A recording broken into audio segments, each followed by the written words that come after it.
Dans la deuxième partie de qu'est-ce qui est agréable à Dieu quant à notre façon de vivre dans la communauté, 1 Timothée 5, il dit au verset 3, occupe-toi avec respect de veuves qui sont réellement seules.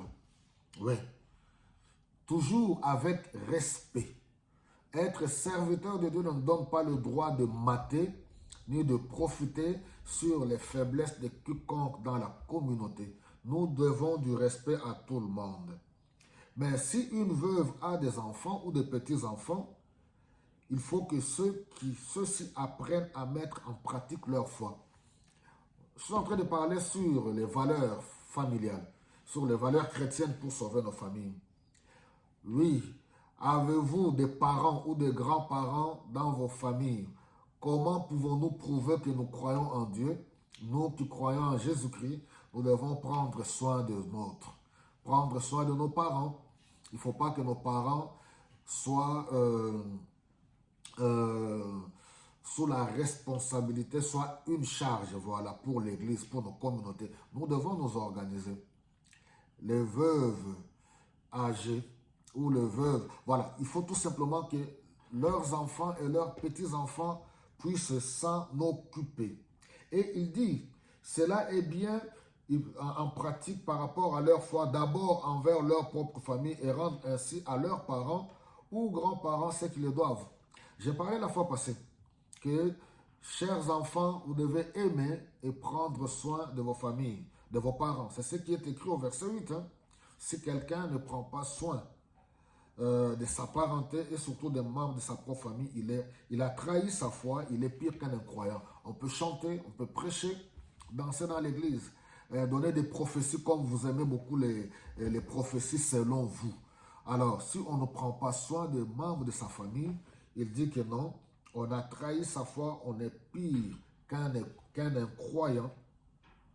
Alors, c'est intéressant, au verset 9, pour être inscrite sur la liste de veuves, il faut qu'une femme soit âgée d'au moins 60 ans.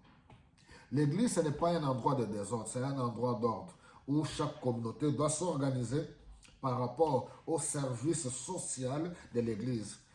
Voir réellement ceux qui sont dans le besoin. Ici, il dit une veuve qui a plus de 60 ans. En outre, il faut qu'elle n'ait été mariée qu'une fois et qu'elle soit connue pour ses belles actions, les témoignages, qu'elle ait bien élevé ses enfants, exercé l'hospitalité, lavé les pieds des croyants, secourir les malheureux et pratiquer toute espèce d'action bonne. Donc, le témoignage et la fidélité dans la foi, dans le Seigneur, pardon, et dans la communauté est très importante. Donc, ça fait partie de l'organisation interne. Dans chaque communauté, il ne faut pas qu'il y ait... Parce que, écoutez la suite, il dit, quand au verset 11, quant aux jeunes veuves, ne les met pas sur la liste, car lorsque leur désir les incite à se remarier et se détournent du Christ. Il y a de ces veuves jeunes qui sont aussi désordonnées, qui sont animées par des désirs charnels, qui veulent à tout prix, c'est leur droit de se remarier. Voilà, et Paul dit ici, voilà, directement, elles oublient le Seigneur Jésus-Christ. Bon, c'est juste le conseil que Paul donne à Timothée.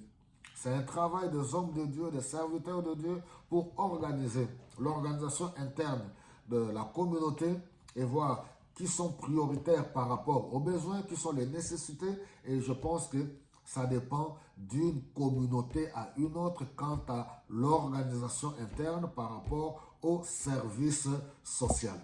Mais en tout, nous devons témoigner du respect, de l'amour vis-à-vis de tout le monde.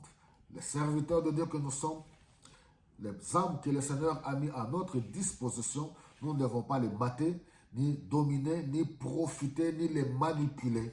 Et en même temps, les fidèles aussi, vous avez vos devoirs. Vos devoirs, c'est aussi de respecter et d'honorer les serviteurs de Dieu comme les Écritures le demandent. En tout, que le Saint-Esprit nous aide, nous tous, à vivre et à pratiquer l'amour selon le Seigneur. Que Dieu vous bénisse abondamment.